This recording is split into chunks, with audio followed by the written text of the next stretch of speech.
Hi, everyone. Welcome. My name is Dave Govin. I'm an executive in the tech sector as well as an advisor.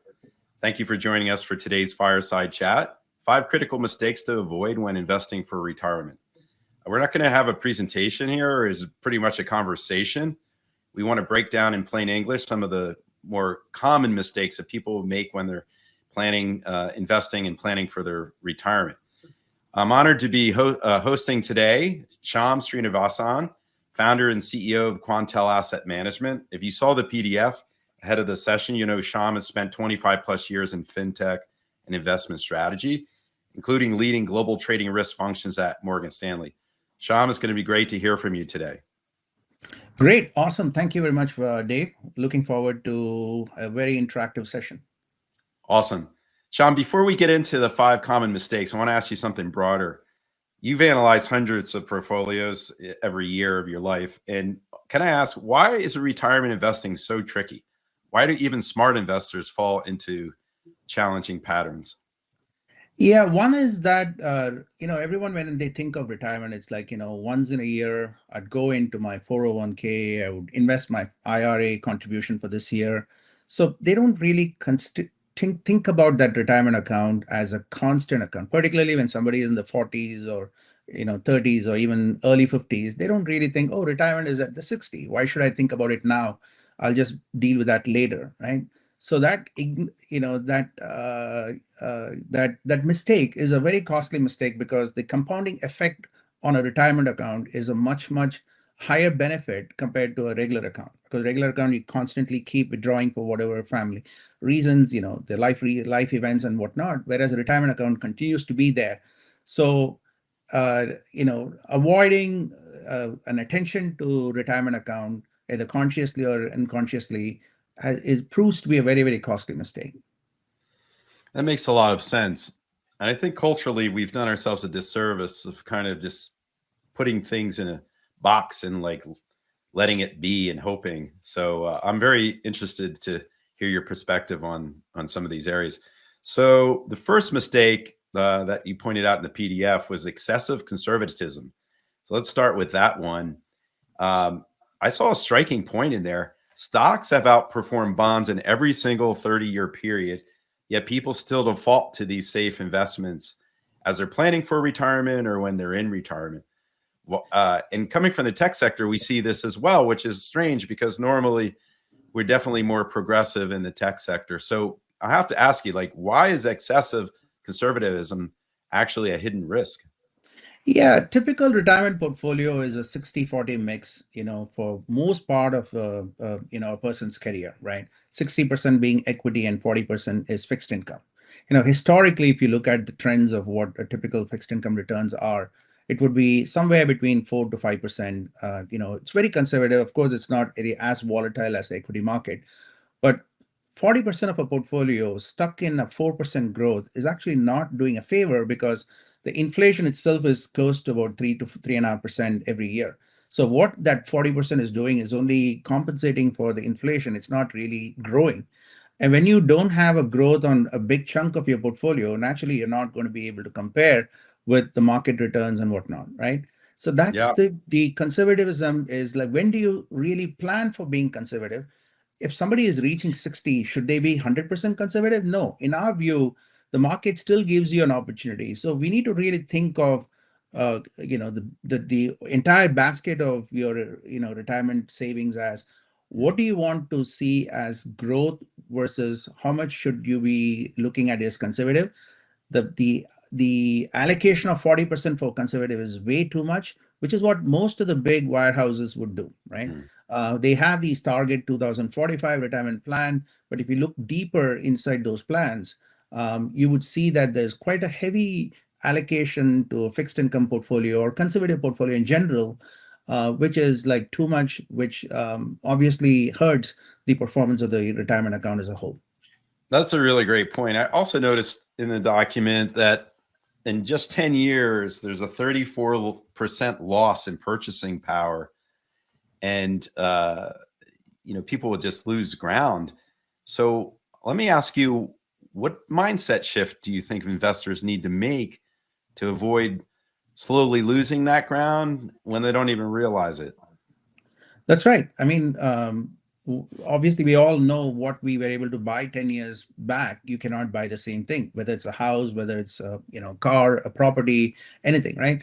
So clearly, that inflation over a period of time has an effect. What we think of $1 million today, the value of that $1 million is going to be clearly, obviously, going to be less when the person is actually retiring, right? So when you factor in all those different things, the mind shift should be changed to how can I grow at least at the market rate, if not more. If the market rate here, when I say market rate, we are talking of S&P 500.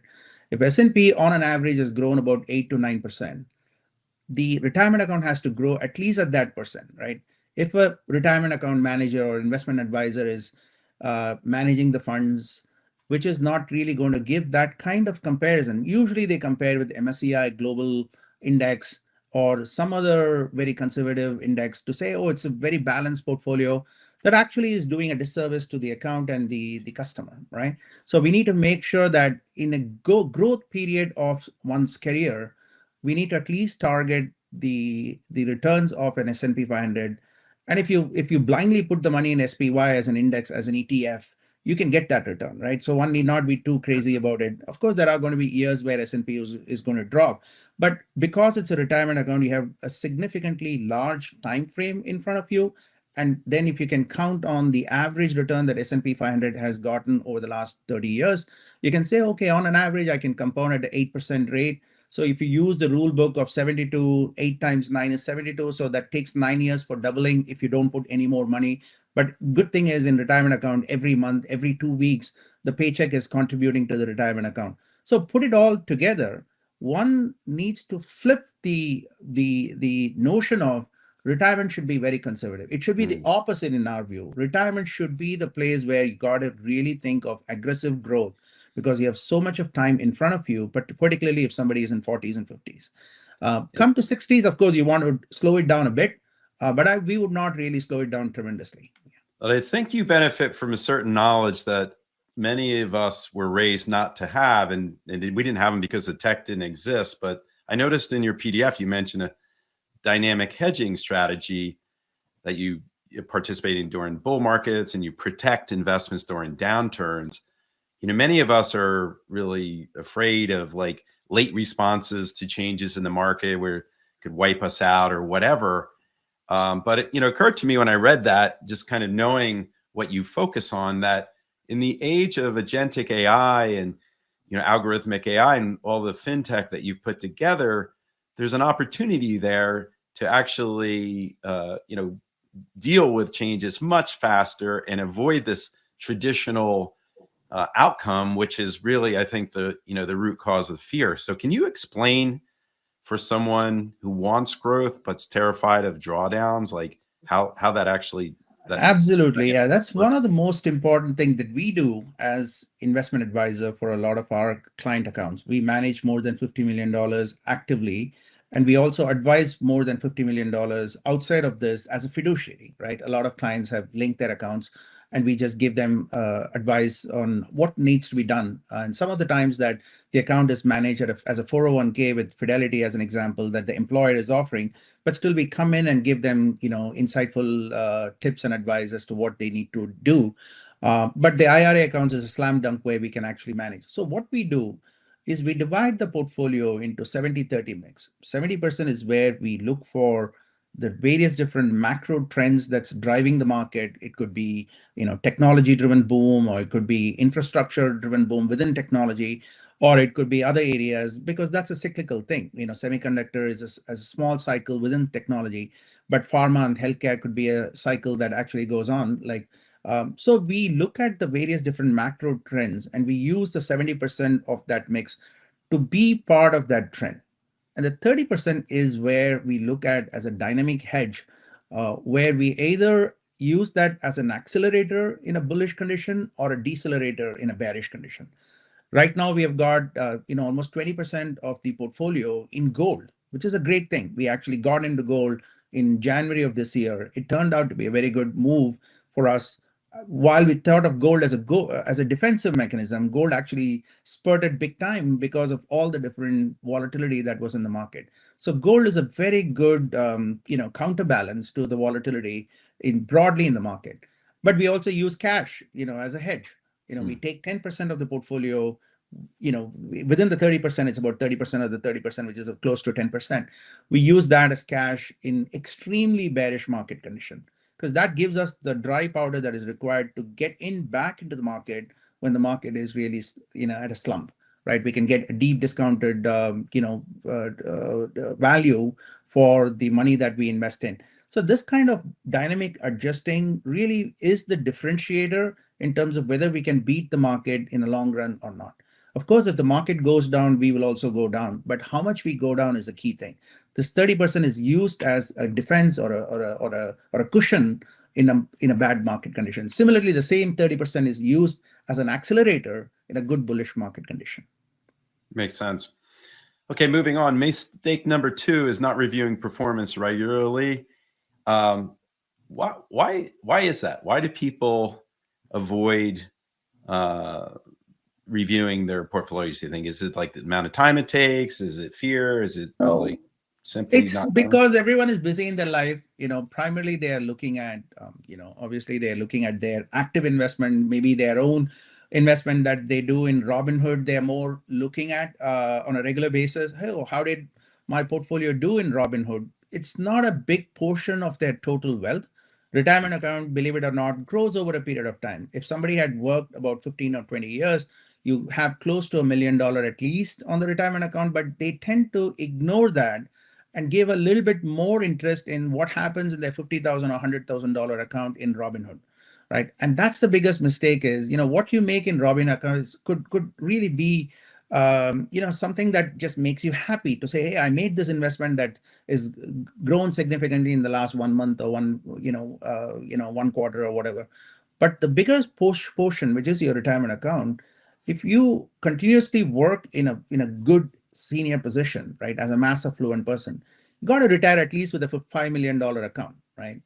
But I have customers in our practice now that people have worked 20 plus years. They still have less than $1 million in their retirement account with everything put together, the 401k, the IRA, everything put together. That's because they either have not invested enough the full capacity of their retirement potential, like 401k can be maxed out, but some people don't max out.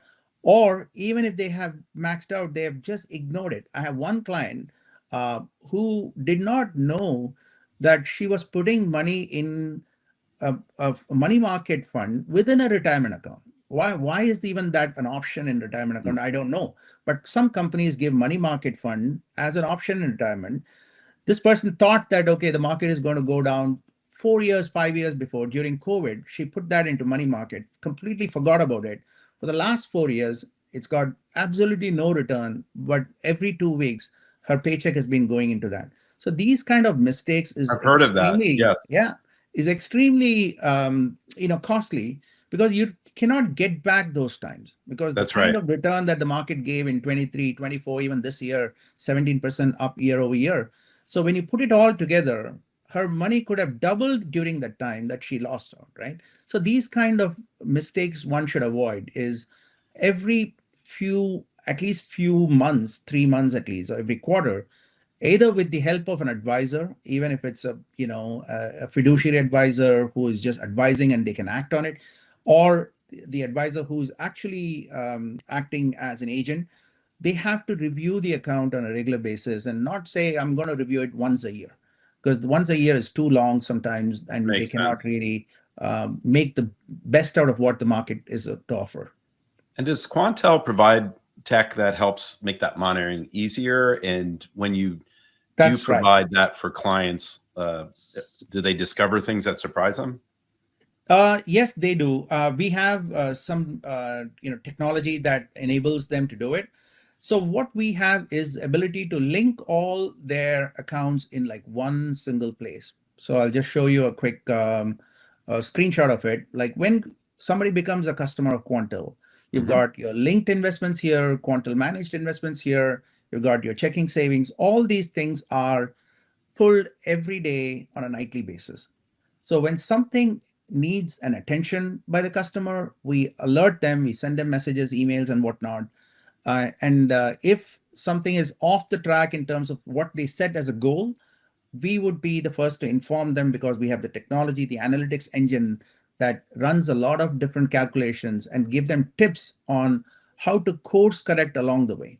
So by just linking their existing accounts, they can get that. Of course, they can also let us manage the account if it's an IRA or regular joint account or a single account, individual account. We manage it using our own proprietary investment strategies. We use a lot of AI to power that. I'll have a slide on like what kind of performance that we have so far. So many different options are there in Looks Quantel. great. Yeah, and they just will never be left behind if they become a customer of Quantel and their accounts are linked with Quantel.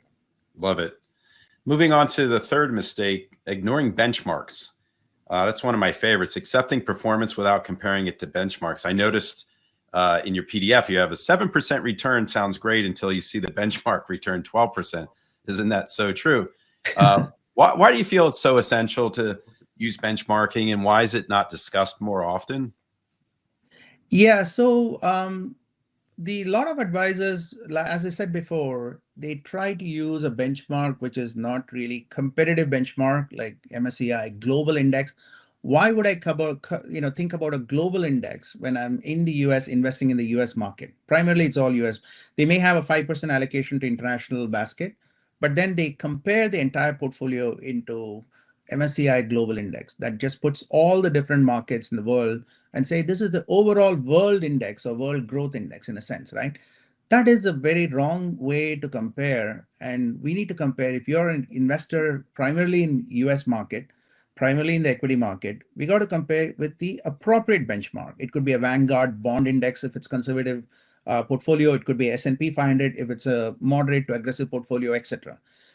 And a lot of advisors don't even give the benchmark. If you see the analytics that they share with the client, which is a regulatory requirement, they would not have anything to compare with the benchmark. They say, okay, you got a 7% return, and say, okay, wow, I got 7% last year.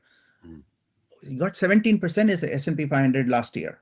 Now, mm, when you compare 17 with 7, it's not so great, right? right. So now we have to challenge the investment advisor to say, why did you perform only 7%? And then they can have a conversation to say, oh, we've got 40% of the money in sitting in fixed income. And then that leads to further conversation to say, do you really need to put that? I'm only 45. Why do I need 40% of my money in fixed income portfolio?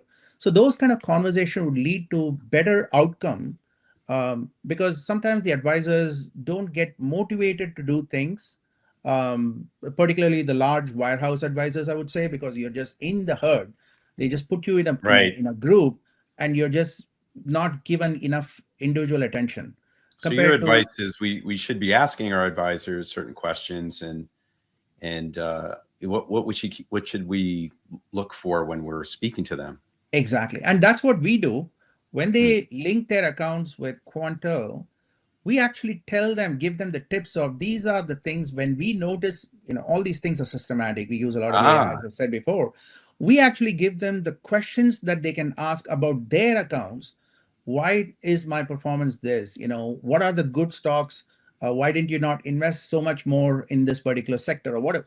I mean, it all depends on each and every yeah, portfolio. It's not like a standard list of questions that we just right. put for all the accounts. It all depends on the account. We look at 6 different dimensions of the portfolio when they link their accounts, and we give them the specific intelligent questions. And if these questions are going to be asked to the investment advisor, if it's all being managed, then the investment advisor gets a little bit cautious to say, wow, this person is very informed. No, I got to be better prepared next time when I talk to this customer, right? They That's cannot, really great. yeah, That's like, a lot of us are using Gen AI to do that in many different aspects of life, or like, what are the better questions I should be asking this professional or that professional? So that's really right on. right. Thanks for that. Moving on to mistake 4, that's entering markets too late, man. I've personally regretted that a few times in my life, but it says it lays out your PDF lays out a cycle really well. Like early signals emerge, then there's momentum, then there's the herd, and then a correction. Why do so many people end up entering when the opportunity is already gone? So many times it is really a phase, right? Because things start being noticed by smart investor in terms of pattern shift. Uh, it could be AI. Now everyone talks about NVIDIA and all those things, but NVIDIA was not being talked about 5 years back Hmm. as much as what it's being mentioned today. Of course, the market cap has increased so much that everyone has to talk about it, right? So a lot of these market shift always happens. It's not like these things happen 5 years and we have just lost we have missed the boat. The new thing has come, right? New thing always keeps coming, right? It's the ability to identify those kind of pattern shifts and then having some sort of an incubation in this. A lot of our customers today, the audience over here are all from the West Coast in the high tech area, right? A lot of innovative companies there. These kind of shift are primarily seen one from a technology angle, and we look at it from an investment angle. The same kind of technology. Quantum computing is new thing that's come up. It's been there for the last, I would say, actively for the last 2 3 years. And many of these companies are actually a very investable company. Previously, it used to be like a micro cap, penny stock, but no longer, right? These are very good kind of area. 5 years Hmm. from now, these could be the next NVIDIA of the world, right? So of the Yes. investing. So we need to be able to identify. But what typically happens is, people uh, don't realize the market shift unless you're really keen on like what's going on in the market. And then the herd mentality comes in. We talk about it in our parties, right? We go to a friend's party. Everyone talks about investing in these kind of things. Now, what typically the mistake happens is we jump in late. I know some of my clients who Mhm. invested all their money into one of these stocks way beyond its peak time, right? It Yes. started to come down. They say, oh, I have to invest so much there. And it's their retirement account or otherwise, they would just dump in a lot of money. And then that's when they burn the fingers, right? So Yes. that kind of opportunities come and go. We just need to be aware of it, incubate some of these ideas upfront. If it's quantum computing, put a 5% in quantum computing. There's nothing wrong with it. And the 5% would have become 10 to 15% if actually your bet is right. If 5 has Mm. become 2%, it's okay, right? Those kind of experimentation is very, very key in investing. But instead of experimenting, what we do is we just put all that when it's lived its prime and it started to face down or it's too highly priced for its value, right? So That's that's an the mistake incredible that people point. should. Yeah, Mhm. I agree. And that's an incredible point at the bottom of the slide, too. Like just missing 10 of the best days averaged over 35 years cuts the returns in half. And That's that's right. really incredible.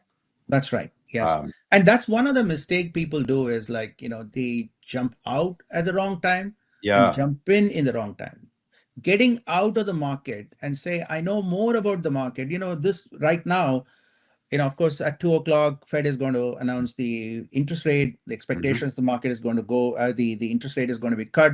The market may propel. There may be a Santa rally or whatnot, right? But if somebody had gotten out of the market in November, right, when so much of market drop was there, particularly in AI sector as an example, and then they've not been back in the market, they're still sitting in cash. And let's assume that there is this rally that happens between now and the end of the year. I don't know whether it'll happen, but let's say it's there. This is going to be something that they cannot be participating if they're sitting in cash. Whatever the amount of money that's sitting in cash is just lost that opportunity, right? So getting out at the wrong time is as bad as getting in at the wrong time. So one has to be very careful of like, you know, timing the market. Not always can anyone get right. Even the best of the best investors will not get the timing right 100% of the time. Sometimes they may get it right, sometimes they may not. So best is to stay invested, but be smart about investing. How much of volatility is there in your portfolio? Reducing the volatility is one way of doing it, rather than saying, I know, I'm going to be afraid of the market. I know market will melt down. There is a tech bubble that's going on, AI bubble that's going on. Let me get out of the market for the next 6 months. I'll stay put in cash. I've encountered a lot of such people, and they've just been flat for multiple years but the market would have gone up at least 40, 50%. There is no That's a great way point. someone can recover the 40% that the market actually enjoyed, right? There's no way So, one can recover unless they take extreme amount of risk, like going to Las Vegas and betting in all of that money in. right. So do you feel there's a more systematic approach people can take to avoid this sort of chasing the crowd and bouncing around and being out when That's you what should be we in? do, right? As investors, we always give a 5% allocation to what we call a next gen portfolio. So Hmm. we have a bunch of stocks that we identified as the leaders in innovation space that we invest in. We monitor them, we observe them, we look at the institutional holdings that's increasing over a period of time, and we invest in high quality stocks. We don't invest in penny stocks and stuff like that. So we have a 5% allocation, and that 5% we let it grow to a much higher value, 10%, right? As an Makes sense. example. And Yeah. then at that point, we'll clip its wings. And then we want to still treat it as an incubation. But if some particular stock has matured beyond incubation to a completely investable asset into a larger portfolio, larger bucket, we'll promote it there. But we have a small 5% of incubation bucket that we always call it as a next gen bucket, and we invest in. And it's one of the great strategies that we have, which has produced good, great returns, much beyond what the market returns are. Makes sense. Thank you. So our last area mistake is emotional investing. And it's something I think everyone struggles with, letting our emotions or opinions drive our decisions instead of data. The slide you show lists like fear, greed, politics, ideologies, unsubstantiated advice. What emotional biases do you see in mostly in the portfolios that you manage? Yeah, a lot of emotional bias is about political ideology that people have from an investment point of view. I don't want to invest in anything to do with Elon Musk, as an example, right? You know, it's Yeah. not about the company, what they do, or the profitability or other things, right? It just is based on the individual that's running the show. Hmm. Similar kind of like examples are, I don't want to invest in anything in cryptos because it uses quite a bit of power. It's Hmm. bad for the world, and so on and so forth, right? Again, it's all decision based on the political ideology of the individual that people do. Same thing could be said on ESG investing, right? People Yes. invest only in high quality ESG score companies and whatnot. So I'm not going to say anything about it. If people have ideologies and they want to, obviously invest only based on ideologies, so be it. But that's one of the factors that could affect the overall decision making, right?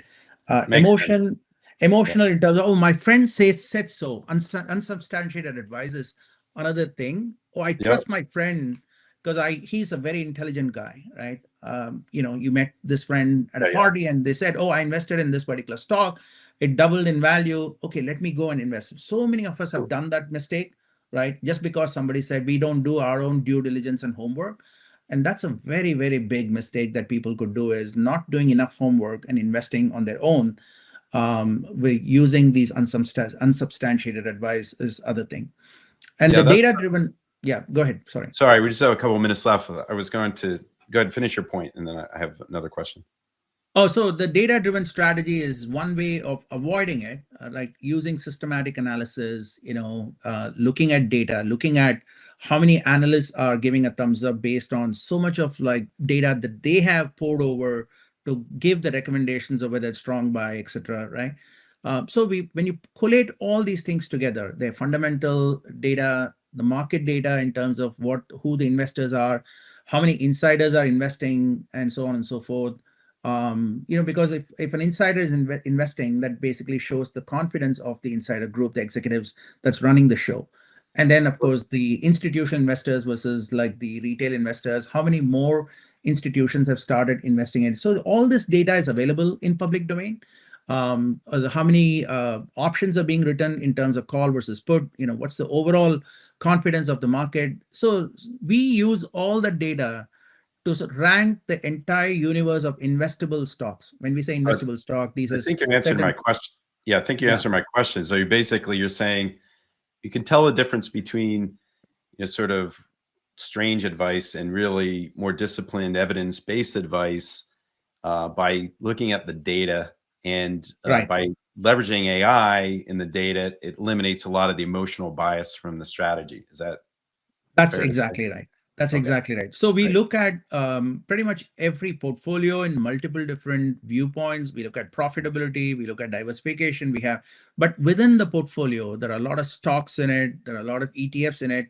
We look at every single dimensions of these stocks, like the fundamental data, the technical data, the sentiment data of the market, and so on and so forth. We put it all together into a lot of technical. I don't want to go to technical details of it, but there's a lot of AI that we use along the way to come up with something that says what are the scores of each and every stock. So we normalize it so that we can actually rank every stock in a same sort of like a scale. And then we use that to create well balanced portfolio. We use a lot of optimization techniques to make sure that it doesn't exceed the thresholds of the volatility for a particular risk categories. So a lot of math and science behind it in terms of how we construct the portfolio. And then once it's constructed, obviously it needs to be, continuously evaluated as the market conditions may change. So Got that's it. what we do. So it has to be a data-driven decision and not emotional-driven decision. That's one of the biggest mistakes a lot of investors do. And at a minimum, they can go to Yahoo Finance and look at what the ranking of the stock is before they jump into buy, not because somebody said so in a party, but it should really Makes be sense. at least guided by a high level viewpoint of what this particular company is doing. We're going to run over just a couple minutes, and I have there's a question in the chat I want to get to, but also before we do that, I know you offer free portfolio analysis. Can you walk through what that looks like and what insights people typically come away with? So there are some buttons here in the webinar where you can request for a 30-minute session with me and my team. So what we do is just have a conversation initially in terms of where they've invested, and what are the goals are, what are the risk profile is, and so on and so forth. It's a high level conversation. They at that point they're not really sharing any information there. But if they want to proceed with it, it's a free evaluation. They can log into Quantel. It doesn't ask any information except the email account, and the password gets sent out.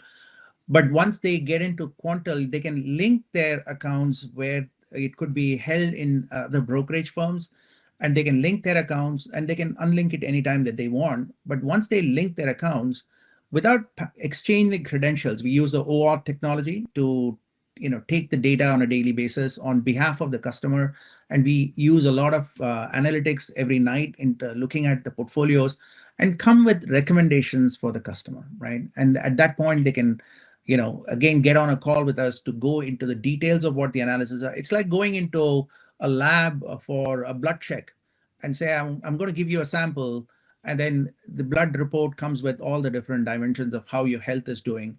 Then you take the health report to a doctor to give the appropriate prescription. It's the exact same kind of analogy here. So giving the portfolio, we are able to provide you a lab report. Now, if you want to take that lab report and come up with like, what should I do, right? What are the fixes, prescriptions that you would do to address those concerns that comes up in the portfolio analysis? Then we can get on a call and we can talk about that also, right? And in some Makes cases, sense. we manage the portfolio. In many cases, we can just give a fiduciary advice to the customer. Okay. So that entire process, up to the point of getting the prescription is completely free. They can get on a call, they can link their accounts, and they can get a lot of these data for free. And what's the best way to reach you or the team at Quantel? So there is a button to set up a 30-minute call with me, and me or my team member who are quant finance engineers from top schools. So Okay. we have like a very experienced team that we have. Again, everything is data-driven approach, that we don't do anything emotion.